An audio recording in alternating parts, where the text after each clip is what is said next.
What's up, guys? I'm doing a video from my living room. It was getting so hot upstairs in my condo that finally I just decided to move everything down to the living room for a while and play around down here.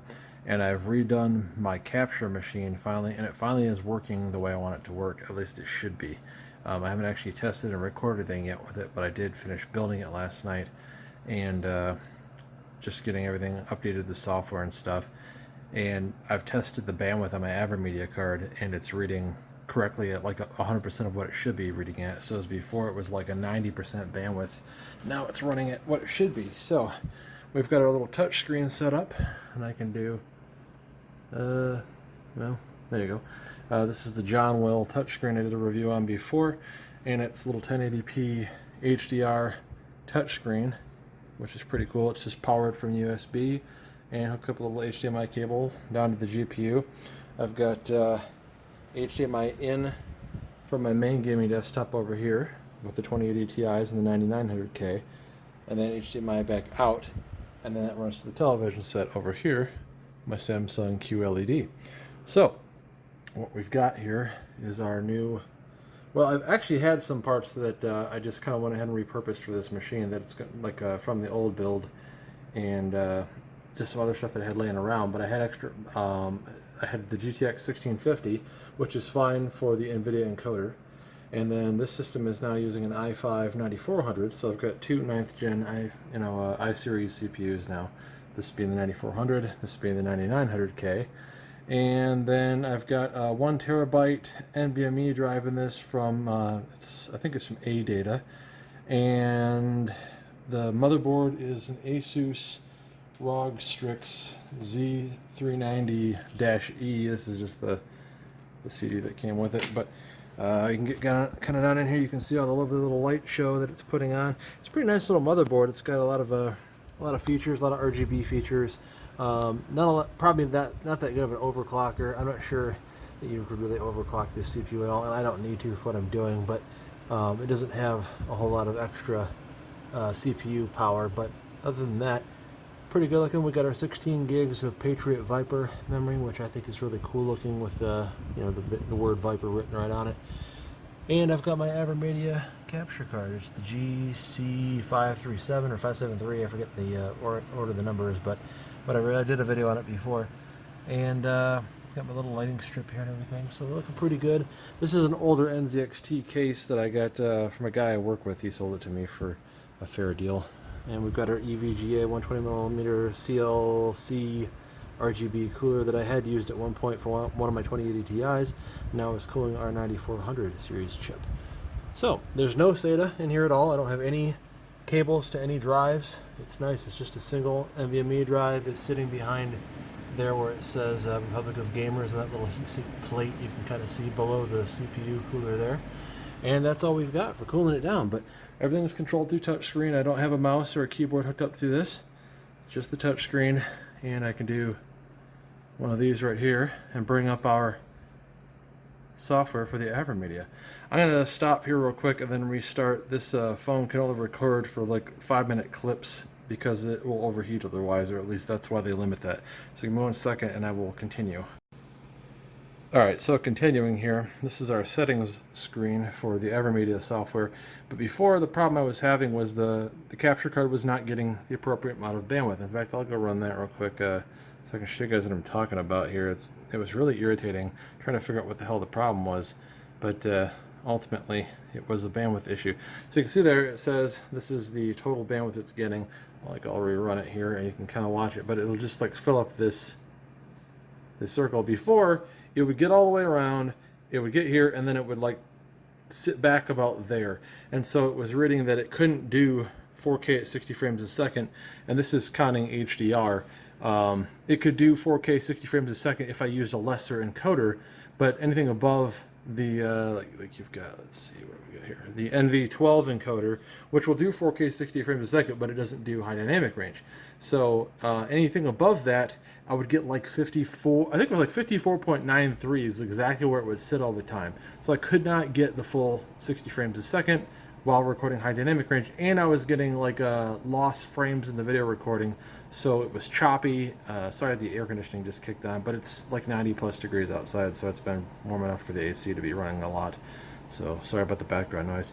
But like I say, I couldn't use the encoder you need minimum to do HDR is P010.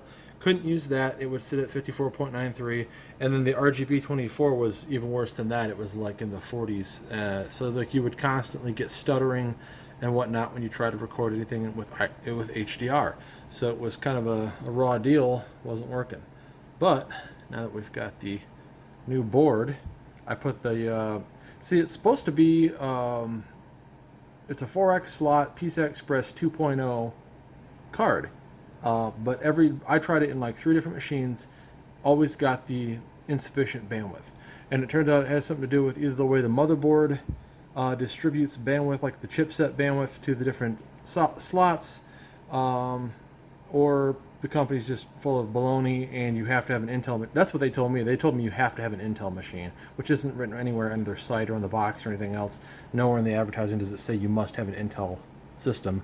So I think if you had an AMD machine with a dual 16X PCI Express 3.0 slot board, this is an Intel board, but it has 2 full 16 slot slots. If you use a GPU, of course, then that's using 8, and then the other slot can use the other 8.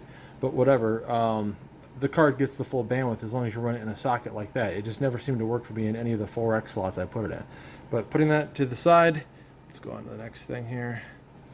So we bring up our little settings here. We've got our decode format. The highest quality, low latency, highest CPU usage is this RGB24 encoder. And as you can see, I'll go ahead and get out of this screen.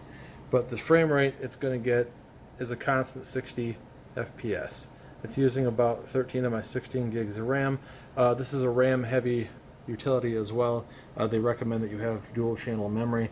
I would like to try it on like a system, like a high-end desktop system, like a Intel, like 7000 series i9 or an AMD Threadripper that gets quad channel memory support, and see if that does anything to improve it. But this should do everything that we want it to do. So right now we've got a record button and an HDR button, and then you can take screenshots. But currently the HDR button is grayed out because we don't have it enabled on our desktop, my gaming desktop, the input signal. So let's do that real quick. I'm going to again restart the clip because I'm getting close to the 5-minute limit. 1 second. Alright, so we're up here on the main desktop, and I'm going to go ahead and bring up our little display here. We're going to enable high dynamic range. And it's going to ask me if I'm sure, and yes, I'm sure. And now, if I come back over here, you can see the button to record an HDR is lit up before it was grayed out. Now I've enabled the ability to record an HDR. If I tell it to start recording, it will record the high dynamic range signal as opposed to standard 4K 60 Hz. So the next thing to do is I'm going to stop recording with my phone, and I'm going to make some recording using, like actual gameplay footage using this, and I'll splice that into the main video, and we can see how it looks, and then we'll pick up from after there. So I'll be right back.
All right, so I don't think that SLI was working for some reason there because the frame rate was really low. It seems like it's like I've had to re-enable it in the profile on some games since I plugged up to the AverMedia card. Like I was trying a couple other different games, and it's like SLI was just off on those games for some reason. And I may have manually set that myself at some point for whatever reason. I don't know. It seems like I was testing something at some point with single GPU. So, anyways. So the benchmark score wasn't like really good or anything like that, but ultimately this is more to just test the recording quality and make sure that the HDR is working in the recording. So appreciate you guys watching here. I don't really think there's much else to do in this particular video. I'm going to go ahead and see how well this system can handle cranking out a video because I installed my Power Director software on it. And so we'll see how that plays out, and that'll be that. But thanks for watching. I'll try to make some more content here pretty soon. I was gone for a little while on vacation. That's why I haven't made a video in a little bit. But thanks for watching. See you guys later. Bye. Thanks for watching. Please like and subscribe.